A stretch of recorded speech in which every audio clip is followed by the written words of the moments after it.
नमस्कार दोस्तों, आप सभी को बिसोई ट्रेड लाइव में स्वागत है। आज का वीडियो में बातें करेंगे निफ्टी और बैंक निफ्टी के बारे में और देखेंगे कि इस हफ्ते बाजार का रेंज क्या होने वाला है।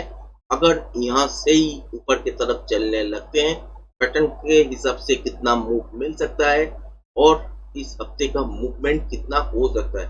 और इस जोन को अगर निफ्टी में ब्रेक करते हैं या बैंक निफ्टी में ये जोन ब्रेक करते हैं तो यहाँ से कितना फॉल आ सकता है, फॉल होगा, क्रैश होगा या यहीं से बाउंस बैक करेगा।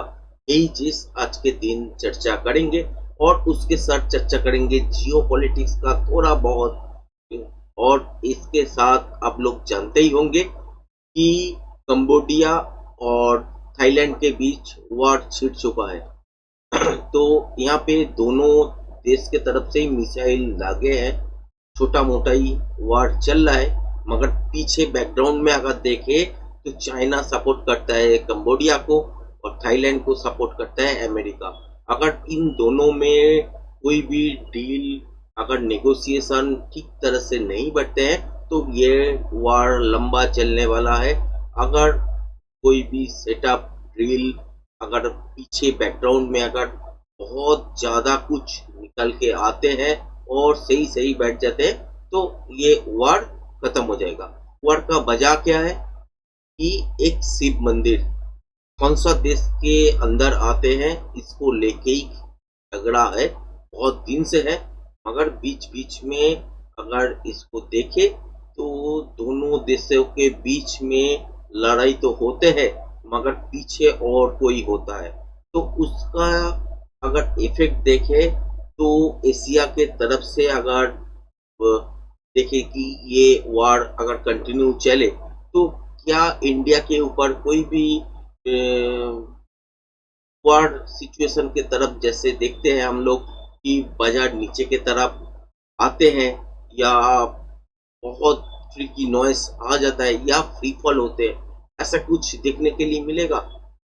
इसका उत्तर है नहीं, क्योंकि इंडिया का एक्सपोर्ट रुकेगा नहीं। ऑयल जो इंपोर्ट करते हैं इंडिया, वहां पे रुकावट भी नहीं आएगा। तो ये सिचुएशन क्या होगा कि एशिया के अंदर हो रहा है तो थोड़ा झिकझिकाटा यही हो सकता है। और इनिशियल इफेक्ट अगर देखें तो दोनों दिन रेंज बाउंड तो देखे, मगर लास्ट 2 डेज में जो रेंज बाउंड मूव देखा तो वो मूवमेंट एक ट्रेंडिंग मार्केट में होता है। तो उसमें क्या हुआ कि रेंज बाउंड सिचुएशन तो बना, मार्केट नीचे के तरफ रेंज के तरफ से ही रिएक्शन दिए, फिर भी तो बाजार का जो मूवमेंट था वो ट्रेंडिंग टाइप का मूवमेंट था। कल जो मूवमेंट था फिर भी नॉइस था। आज का मूवमेंट जो है वो क्लीन मूव है। मैंने लाइव में भी आपके साथ शेयर किए थे, वो वीडियो मैंने ऐड कार्ड में लगा दूंगा, अगर देखे नहीं होंगे तो देख लीजिएगा जरूर। तो यहाँ पे चर्चा होता है कि यहाँ से अप साइड की तरफ एक मूवमेंट आया, उसके बाद यहाँ से नीचे की तरफ आया। अगर मंडे से देखते हैं कि इसको और नहीं ब्रेक करते हैं तो यहाँ से बाउंस बैक जो मिलेगा वो है लाइव हाई के तरफ, जो कि है आपका 26,000 प्लस, मतलब कि यहाँ पे एक्सटेंशन में चला जाएगा बाजार। अगर देखते हैं कि थोड़ा सा और डीप लेता है, मान लीजिए इस जोन के आसपास जो कि है 24,730, तो यहाँ से अगर बाउंस बैक लेते हैं तो मूव आएगा यहाँ तक जो कि है 25,900 यहाँ तक। ठीक है, अगर इसके बीच में ये जो जोन बना हुआ है इसके बीच में से कोई भी मूव निकले या लास्ट जो जोन का लास्ट पॉइंट जो है यहाँ पे है जो कि है 24,614, यहाँ से अगर बाउंस बैक देखने के लिए मिले तो मूव आएगा 25,750 से लेके 80 यहाँ तक, मतलब कि जस्ट इसको क्रॉस करके टॉप बनाएगा, इससे ज्यादा नहीं।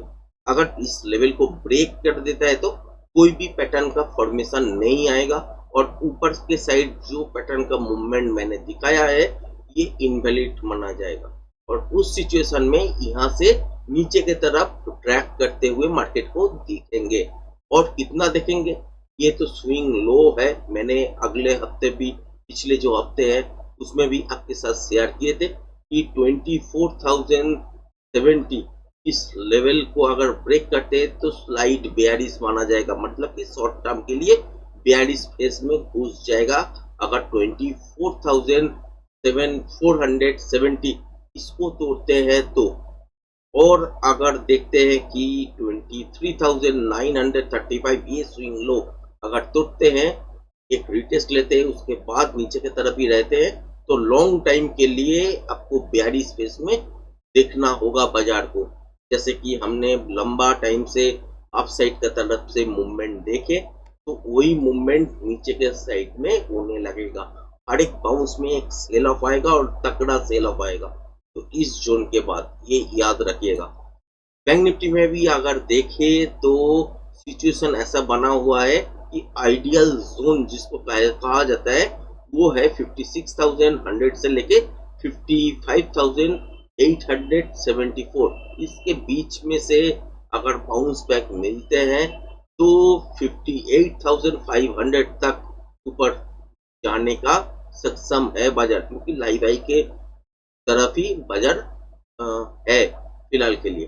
नीचे देख रहे हैं फिलहाल, अगर यहाँ पे अगर घूम जाते हैं और यही स्विंग लो अगर होते हैं, जैसे कि मान लीजिए 56,230, यही आपका 200 यहाँ पे एक स्विंग लो बना हुआ है, यही स्विंग लो अगर अगले हफ्ते होते हैं और नीचे की तरफ नहीं जाते तो 58,500 ये आपको देखने के लिए जरूर मिलेगा बाउंस बैक के बाद।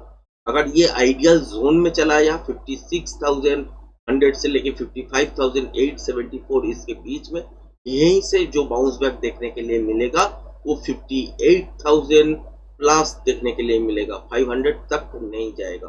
ठीक है, अगर यहाँ तक अगर बाजार चले आते हैं, क्योंकि यहाँ तक की संभावना है कि बाउंस बैक हो सकता है, क्योंकि ये जो जोन है ये है लास्ट जोन जो कि है आपका 55,677 से लेके 55,430। इसके बीच से अगर बाउंस बैक देखने के लिए मिले तो ये जस्ट डबल टॉप को ब्रेक करेगा, इससे ज्यादा चल नहीं पाएगा, मतलब कि 57,750 से लेके 800 तक मूवमेंट हो सकता है, इससे ज्यादा नहीं मिलेगा। अगर इस जोन को नीचे की तरफ ब्रेक करते हैं तो फास्ट तो यहाँ पे एक मोमेंटम नीचे की तरफ देखने के लिए मिलेगा। इस स्विंग लो को याद कर लीजिए जो कि है 55,150। यहाँ पे आने के बाद अगर रुक जाता है तो पैटर्न तो नहीं बनेगा दोस्तों, पैटर्न यहाँ से चालू होगा या नया पैटर्न बनाएगा, उसके हिसाब से ही आपको ट्रेडिंग सेटअप एडजस्ट करना पड़ेगा।